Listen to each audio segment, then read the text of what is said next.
चलिए, मंगत राय एक कवि हुए हैं, उन्होंने 12 भावना लिखी है और ये 12 भावना हमारे वैराग को पुष्ट करने वाली है। वैराग होते ही कोई मुनि बन जाता ऐसा नहीं है। भव भव में जब वैराग की परिणाम किए जाते हैं तब एक भाव में इतना पुण्य आता है कि हम वास्तव में उस वैराग को प्रतिफलित कर सके, आर्यका मुनि और ऐसे श्रावक आदि के व्रतों को धारण कर सकें। इसलिए मेरी भावना में आता है, वस्तु स्वरूप विचार खुशी से सब दुख संकट सहा करे।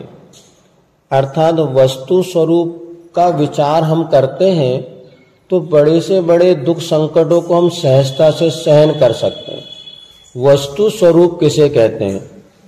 वस्तु स्वरूप का अर्थ होता है जो जैसा है उसको वैसा ही स्वीकार करना।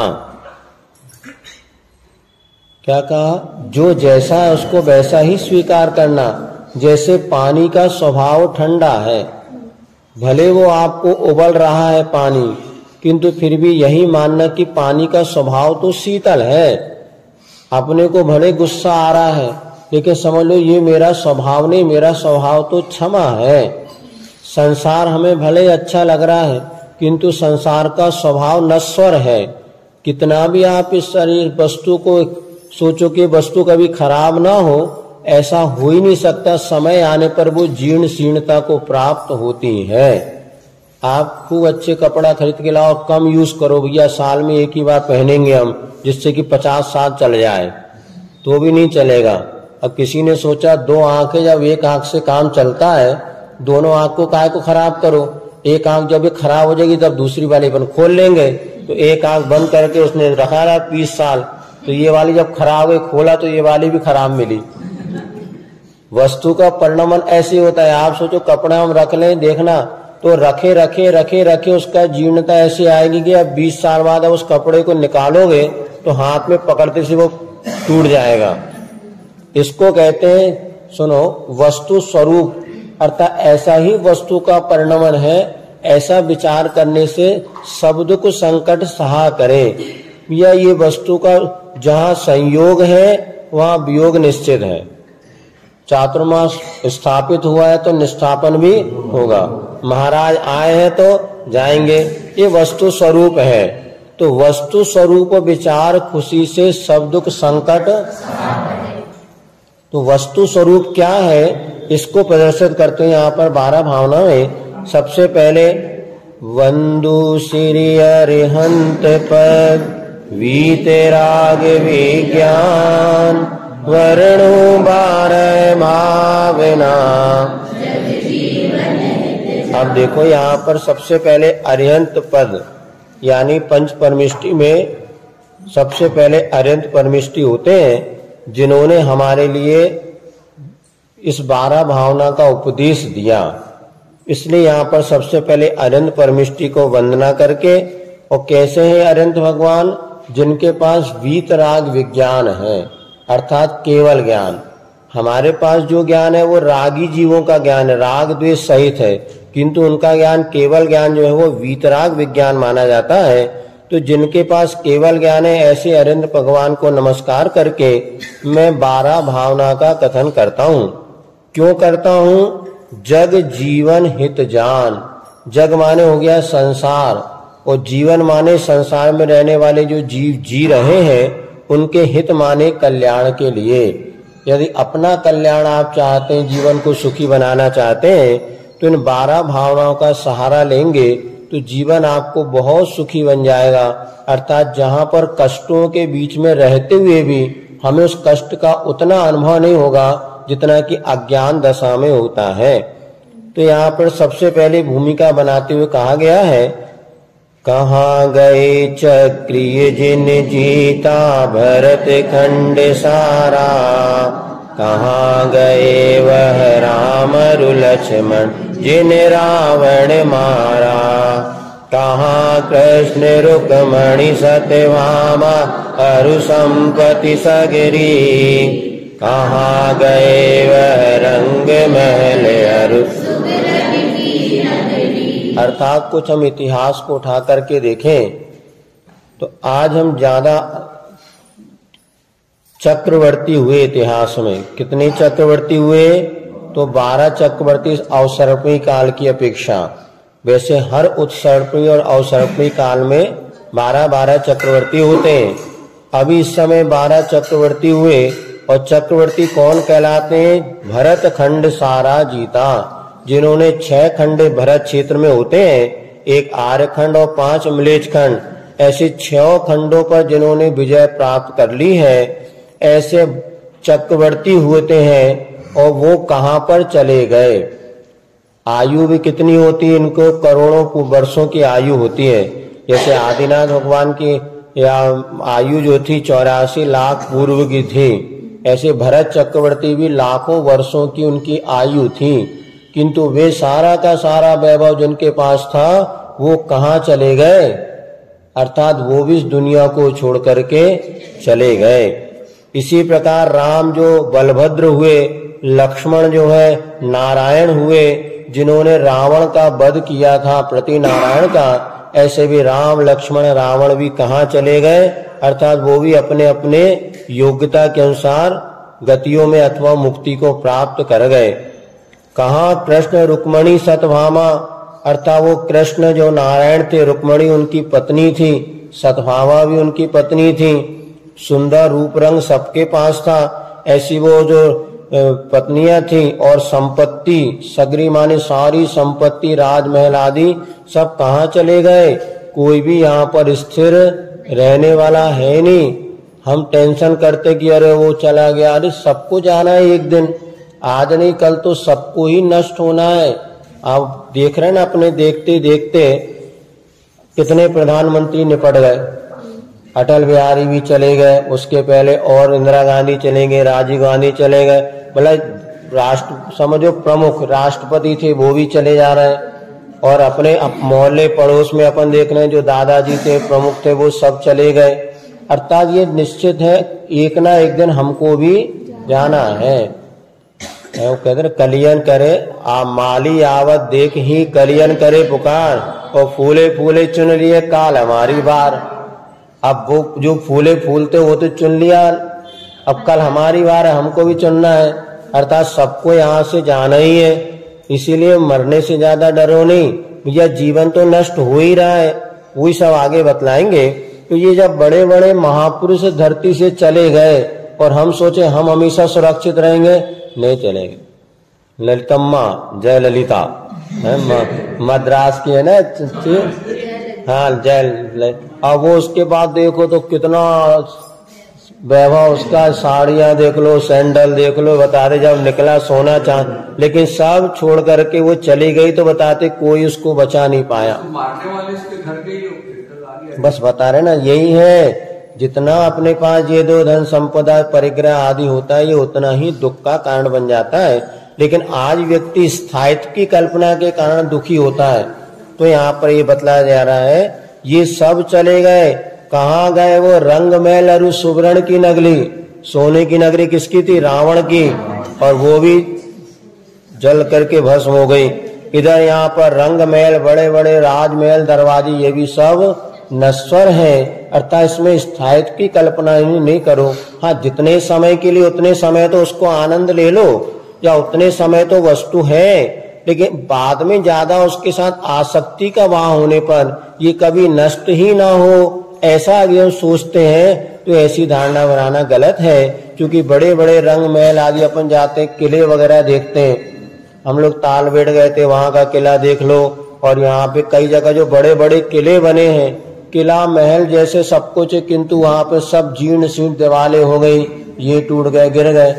तो हाँ, अर्थात ये है 500 राजाओं के आज भी किले हैं। हाँ, लेकिन वहां पे खंडर पड़े हैं पूरे, जाके देख लो तो वहां पे जाने में भी डर लगता है। जहाँ पहले राजा राजमहल सब कुछ रहते थे, ये संसार का परिणाम है, यही वस्तु का स्वरूप है।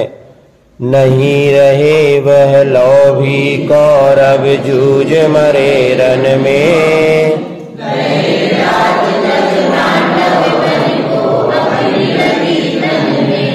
मोह नींद से उठ रे चेतन तुझे जगावन को,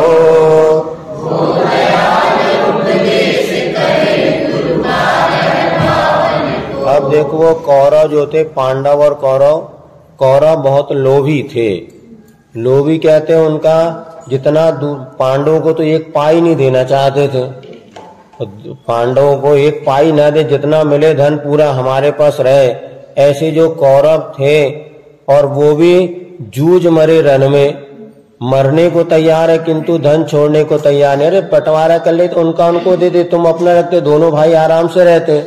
किंतु ऐसे जी में मन में आए कहां से परिणाम, और लोभ के कारण युद्ध में लड़के पूरे 100 भाई मर गए, लेकिन उनको यह परिणाम नहीं आया कि ये सब धन पैसा नश्वर तो है, क्यों ज्यादा, 2 रोटी से ज्यादा किसको खाना बताओ, कितनी रोटी खाना, 10 रोटी।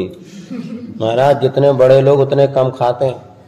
हमने तो देखा एक गरीब व्यक्ति रोटी भोजन करने बैठ जाए को 10 रोटी खा जाए, और जितने सेठ सेठानी एक ही रोटी में गैस बनने लगती, डकार आने लगती, बोले खूब ज्यादा होगा। कारण है कि वो जो मेहनत करते हैं उनको पछता, बाकी वो पछता भी नहीं है। तो बड़े भोज तो ये है निश्चित कि यहाँ पे लोभी खाना इतना सा है, रहना कितने समय है। वो एक जब कोरोना काल में गीत चला था, वो पहले ही से चलता था, मिल जाए तुझको कुछ भी नहीं है तेरा, 2 गज जमी है तेरी, मिल जाए तुझको ये भी नहीं जरूरी। मतलब 2 गज जमीन चाहिए, 2 हाथ, और वो भी मिल जाए कोई भरोसा नहीं। कोरोना काल में तो लाशें रखी रही, वो 2 जमीन भी नहीं मिली, और इलेक्ट्रिक में जला के सबको न। कितना बड़ा ये वस्तु का स्वरूप है सत्य कि हम दुनिया भर के मकान प्लाट दुनिया के सब जोड़ रहे हैं, किंतु अंत में 2 गज जमीन भी मिल जाए तो उसको भरोसा नहीं। देखो वो जो कितना को था ना, अभी जो टाटा का किसका मर गया वो एक्सीडेंट में, हाँ मिस्त्री वो मर गया। और जो तीनों सेना का प्रमुख थे रावत जी कौन, वो जब हेलीकॉप्टर में उनका वो हुआ तो लाश तक नहीं मिल पाई। अब कहाँ दफनाओ, कहाँ जलाओ। अभी कल बताते जो कल वहां पे हेलीकॉप्टर क्रैश हुआ, 7 लोग जो थे, एक भी बचा नहीं, और उसका एक अंश भी मिला नहीं। तो 2 गज जमीन मिल जाए तुझको ये भी नहीं जरूरी, अब कब मर जाए, कहाँ जीवन नष्ट हो जाए, भरोसा नहीं। वो तो किस्मत है, अच्छा है कि यहीं पे जिनको कम से कम 2 गज जमीन मिल रही है, लेकिन ये भी कोई जरूर कुछ भी नहीं है तेरा। मतलब पहले के कुछ गीत और भजन भी ऐसे होते थे, बैराग भावना से कम नहीं थे, 12 भावना से। ये वस्तु का स्वरूप है कि इतनी हाय तोबा कर रहा हूं, ज्यादा मत करो, अंत में 2 गज जमीन भी मिलना बहुत मुश्किल है। कई लोग ऐसे कितनी जमीन है उनको नहीं पता, लेकिन बाद में उनको जीवन में अंत में क्या होगा ये सत्य है। गए राज तज पांडव वन को अग्नि लगी तन में, और जो पांडव को जब वैराग हो गया तो वो छोड़ करके मुनि बन गए, और मुनि बनने के बाद भी पूर्व कर्म का जब उदय आया तो उनके शरीर पर जलते हुए आभूषण पहना दिए, इससे पूरा शरीर उनका जल गया। और बताते 3 पांडव उसमें मोक्ष चले गए, और जो थे 2 सर्वार्थ सिद्धि चले गए, क्योंकि उनको विकल्प हो गया कि हम तो जवान है, इनको सहन कर लेंगे, लेकिन भैया का क्या होगा। तो भैया तो होशियार थे, वे तो अपने मोक्ष चले गए। तो ये दोनों बताते संकल्प विकल्प में फंस के वहीं पर। इसीलिए अपन जिनके विषय में ज्यादा सोच रहे हैं उनका क्या होगा, वास्तव में बहुत सुखी रहते हैं। इसलिए हमारे कमरे में बोर्ड पे लिखा है, क्या लिखा है जहां हम बैठते हैं, दूसरों के निमित्त अपने परिणाम को बिगाड़ना सबसे बड़ी मूर्खता है। अपन दूसरों की सोच रहा है, भी कोई और की सोच रहा है, और अपने परिणाम अपन बिगाड़ रहे, वास्तव उनके कुछ परिणाम नहीं बिगड़ रहे। ये सब वस्तु स्वरूप इसी कहते हैं। इसलिए ज्यादा दूसरों के निमित्त अपने परिणाम को मत बिगाड़ो। आपको लग रहा है वो कितने कष्ट में है, नहीं वास्तव में वो कष्ट में है कि नहीं, वो तो अंतरात्मा उनकी जानती है। अपन ज्यादा तकलीफ मिलती भी उनको इतना कष्ट हो रहा है, वो बहुत कष्ट में, ऐसा कोई नहीं होता। तो 2 पांडव इसलिए रुक गए कि उनको बड़े भाइयों का विकल्प आ गया था। बताते हैं कि ये कैसे सहन करेंगे ऐसे कष्टों को, वो तो केवल ज्ञानी हो गए, और ये 2 रुक गए। अब इसलिए कहते हैं मोह नींद से उठ रहे चेतन तुझे जगावन को। अब मोह पढ़ लिया ना ये, मोह नींद से उठ रहे चेतन तुझे जगावन को,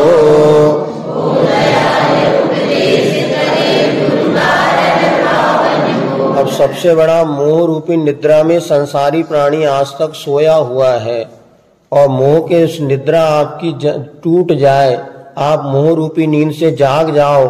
इसलिए दया के वशभूत होकर के दयालु गुरुदेव यहाँ पर आपको उपदेश कर रहे हैं कि 12 भावना को आप सुनो और चिंतन मनन करते हुए अपने जीवन में उस जो दुख का कारण है ऐसी मोह रूपी निद्रा को उठ करके और अपने वस्तु स्वरूप का विचार करो। अब सबसे 12 भावना में सबसे पहली भावना है अनित्य भावना। अनित्य का अर्थ होता है यहाँ कोई भी स्थायी नहीं है, नित्य कोई भी नहीं है, हर वस्तु परिवर्तनशील है। उसी बात को यहाँ पर काव्य के माध्यम से आप तक पहुंचा रहे हैं। सूरज चांद छिपे निकले ऋतु फिर करे आवे, प्यारी आयु ऐसी बीते पर्वत पतित नदी सरिता जल बह कर नहीं हटता, काट जो तारे सो। अब देखो यहाँ पर ये बतला रहे हैं, देखो सूरज है, चंद्रमा है, छिपते हैं, निकलते हैं, ऋतु है, बार बार बदल बदल करके फिर आती है। सुबह सूरज उदित होता है और अपनी यात्रा करता करता शाम को अस्ताचल की ओर जाके डूब जाता है।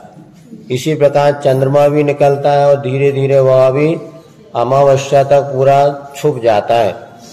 इधर ऋतु है, देखो गर्मी चली गई, ठंड आ गई, गर्मी के बाद वर्षा ऋतु आई, वर्षा ऋतु चली गई, ठंड आ गई, और फिर धीरे धीरे ठंड भी चले आएगी, फिर गर्मी। तो ऋतुओं का परिवर्तन होता रहता है। कल तक लग रहा था पंखा चालू करो, अब लग रहा है पंखा बंद करो भैया ठंड लग रही है।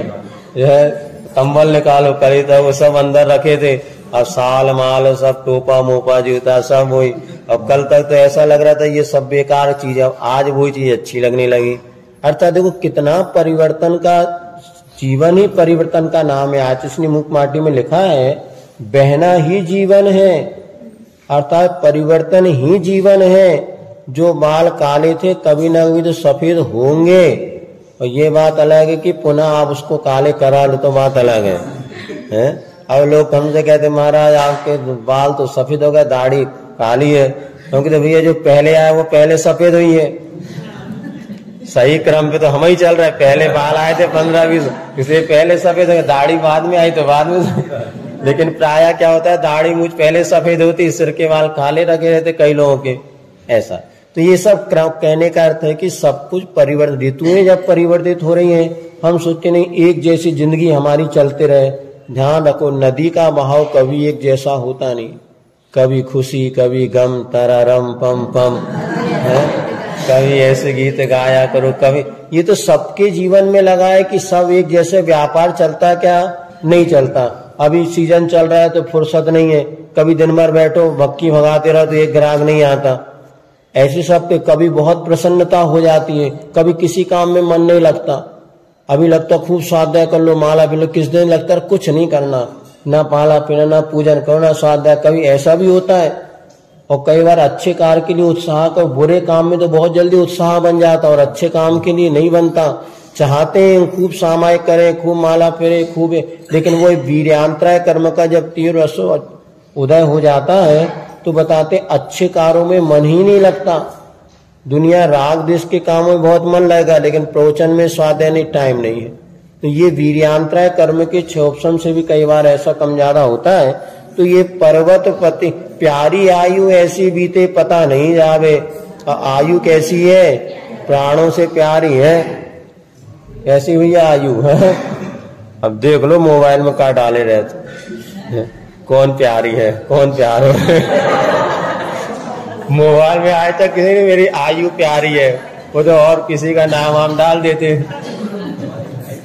माई वाइफ माई लाइफ ऐसे डाल। कई लोग टेंशन भी डाले रहते हैं।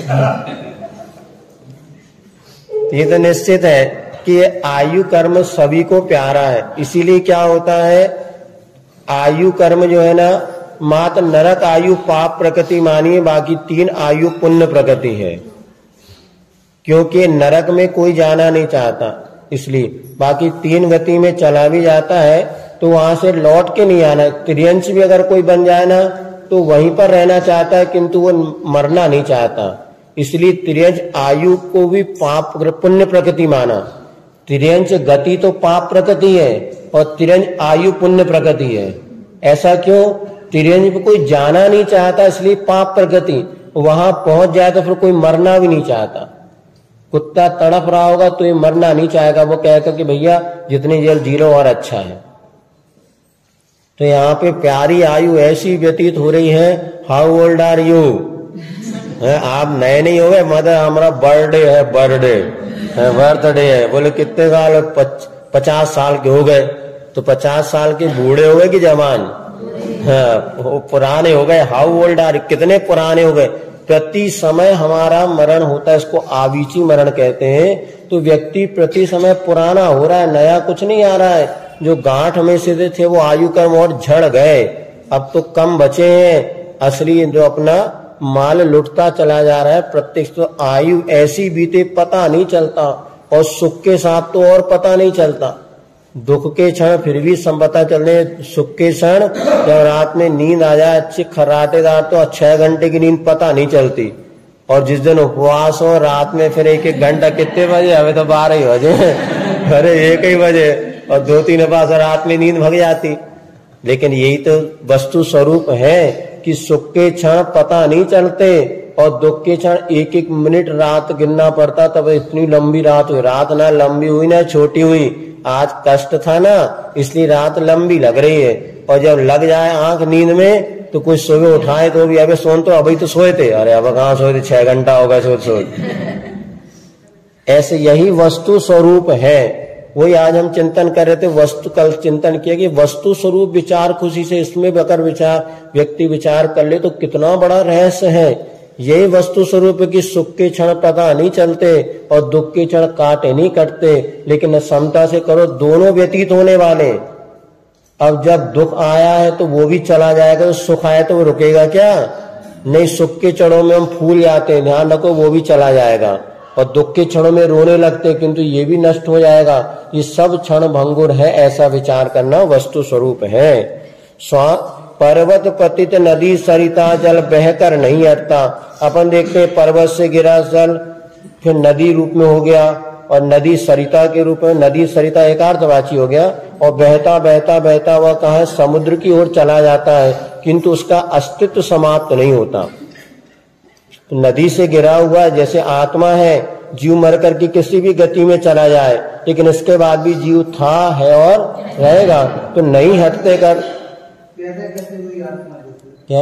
हाँ, वो आत्मा चले। ये कुछ चीजें अनादि अनिधन है, इसको ना किसी ने बनाया ना कोई मिटा सकता है। जितनी भी वस्तु है, विज्ञान भी कहता है द्रव्य या परमाणु या इसको पैदा नहीं किया जा सकता, ट्रांसफर होता है। जैसे कोतमा जहाँ पर आज बसा है, यहाँ पहले और कुछ था कि नहीं था? था। आज आपको बिल्डिंग दिख रही, पहले यहाँ प्लाट होगा, इसके पहले धर्मशाला थी पुरानी, जिन्होंने देखा बुजुर्ग लोग। हाँ, अब इसके पहले भी कुछ था तो कुछ था। तो यदि कुछ नया बना तो उसके पहले क्या था, ये प्रश्न होगा। यदि आत्मा नया पैदा, उसके पहले आत्मा कहाँ था? तो आत्मा था तो फिर प्रकट क्यों नहीं हुआ? इसलिए प्रकृति की यही व्यवस्था है, सब कुछ यहाँ पर अनादि काल से है और अनंत काल तक रहेगा, कोई मिटने वाला नहीं। मैं जीव था, लेकिन पर्याय की अपेक्षा से नश्वरता है। लेकिन जैसे पानी पर्वत से गिरा, नदी उससे निकला, यहाँ आया, नदी में बहा, समुद्र में मिल गया, लेकिन पानी तो रहा, अपने अस्तित्व को उसने नहीं समाप्त किया।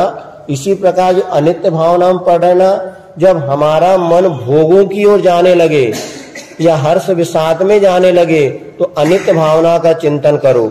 और जब आपको आत्म कल्याण करना हो तो विचार करो मेरा कभी मरण होता नहीं, क्योंकि द्रव्य की अपेक्षा कभी नाश नहीं, किंतु पर्याय की अपेक्षा नाश है। और हम सब लोग क्या है, पर्याय में ही उलझे और पर्याय को लेकर के राग द्वेष कर रहे हैं, द्रव्य की ओर हमारी दृष्टि नहीं।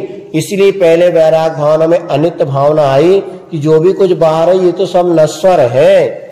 तो आत्मा था, है और रहेगा, इसी का नाम द्रव्य, इसको किसी ने नहीं बनाया।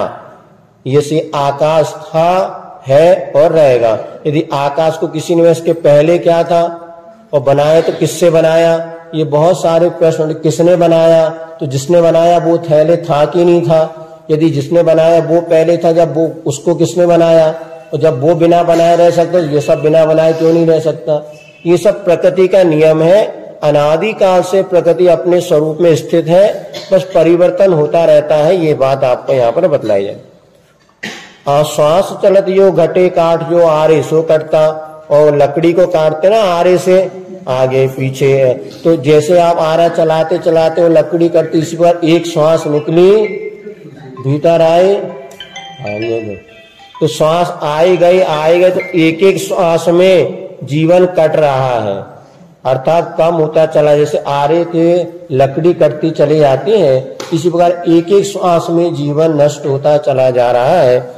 उस बूंद जो गले धूप में बा अंजुलि पानी,